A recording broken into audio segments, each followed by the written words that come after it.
Mr. Chairman, would you please go to Mr. Massie as the other holder of patents and a one-time holder of the solar vehicle land speed record? I will. I'll recognize the gentleman, Mr. Massie, for 5 minutes. My speeds are greatly exaggerated. Let me ask this first question. You know, we've heard here today that there were intentions for Ptab, what it was set up for 10 years ago, but I'd like to know I'll ask you, Mr. Kapos, first, who are the most frequent filers at Ptab? So I think that some other witnesses have put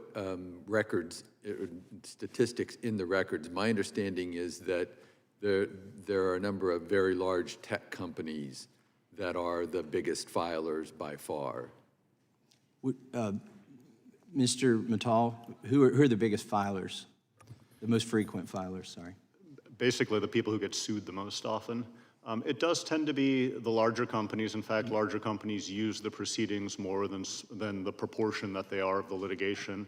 Part of that is the fault of lawyers like me. When you have a client that's a smaller business or only has secondary liability for using something or selling it, you often go to them and say, this is who really made the product. Ostensibly, what are these companies that are getting sued for?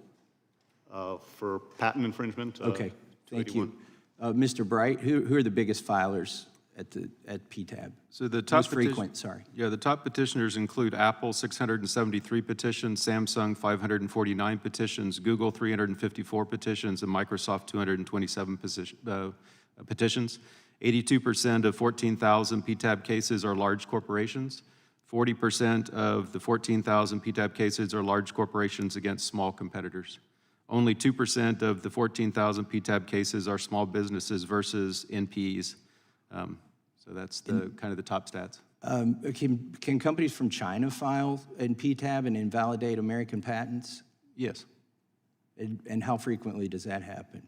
I would have to double check the stats on that and check on, get back to you with that. Okay, thank you very much. So forgive me if I'm a little leery of this theory that the Ptab was set up and established and has succeeded in helping small companies and small inventors